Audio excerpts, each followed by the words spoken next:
Hi, I'm Todd Henderson. Today I'd like to show you how to install the TracRac G2 twin rail system on this Ford F-150. This is going to be a very similar installation to most trucks. Let's go ahead and get started. So this F-150 does not have exposed stakehold pockets.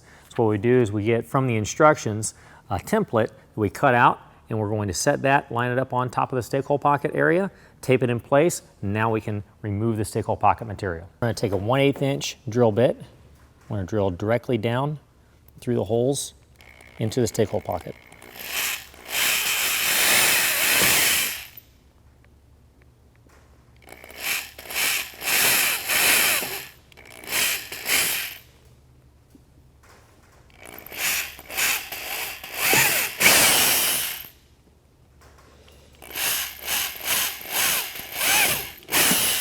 Next, we're going to use a straight edge and a razor knife and remove the pieces of the stakehold pocket.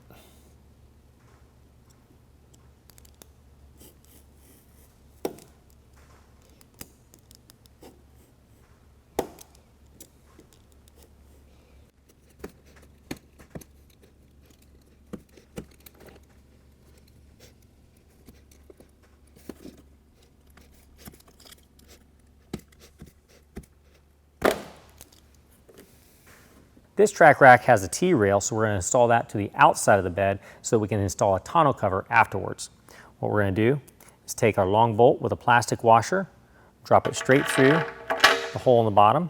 We're going to turn that to the side, take our rubber compression block, slide it over top of that bolt, and take our threaded plate and spin that onto the bolt.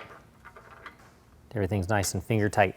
Now we want to make sure these rails are lined up straight and even side to side. So we've already measured the distance between the front side to side, and we're going to check the back. And once we've made sure that's the same distance, we're going to go ahead and tighten it up, and then we can install the uprights.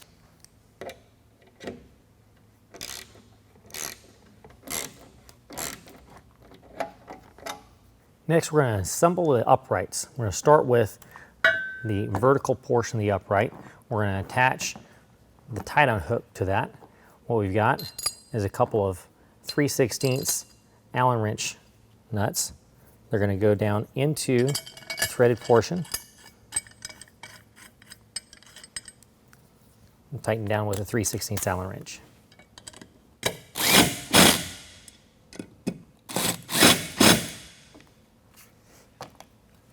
Next, we're going to go to the base rail portion.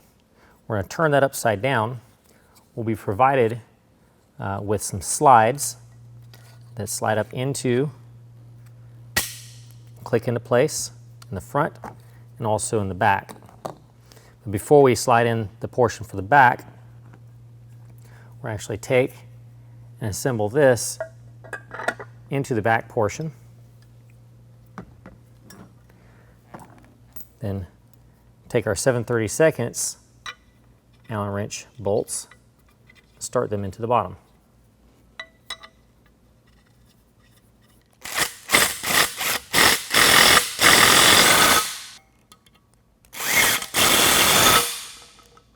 Once those are in the bottom, we can go ahead and take our slide it back in, and it clips into place. Now, I want to take note that this portion right here, where it extends out towards the back from the front, it's going to come up at an angle into the bed of the truck.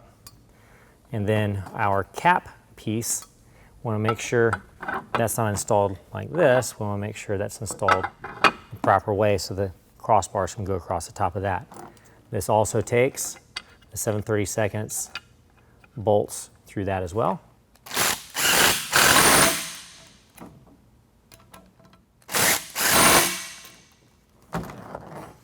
Once that is in place, we're going to take our thumb screw, just loosely put that in there for right now. We don't want it to protrude beyond the bottom of that rail. And this one is going to be going to the back. So I'm going to put that on the inside track. I can go ahead and slide that to the rear right now and temporarily lock that into position. Now for the foot of our upright, we're going to notice we got a couple of notches cut out of them. What what we're going to do is we're going to take another 7/32 bolt, has some thread lock on there, and loosely bolt it into the little square head nut. Do that one on each side. Then we're going to take the rail. You notice it's got a groove on each side of the channel. On the top, on the bottom, it'll have 2 grooves on each side of the channel. That's how we know which is the top side, which is the bottom. What we're going to do is line that up. We're going to slide the bar over and catch that square nut right into the rail. Bring it over, catch the other square nut, and then bring it over till we can free up the other side.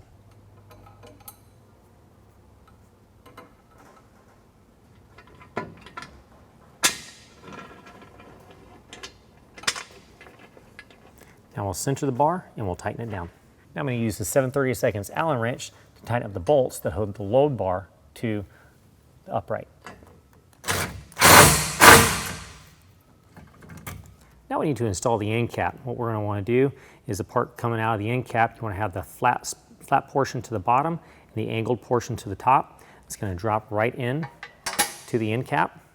We're going to use our bolt up underneath the bottom and tighten that with a 3/16 Allen wrench. Now to install the load stops, both the guide extrusion and also the tightening bolt have to drop into the channel. So there's an open slot in the channel where that just drops in, slides into the extrusion.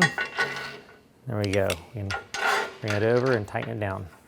Now we'll install the rear uprights, the same method, but in the outside rail. And we've got a few pieces to finish everything off in each corner. You can get a hole. Any holes that are in the bottom of the rail, you use a little cap to cover them.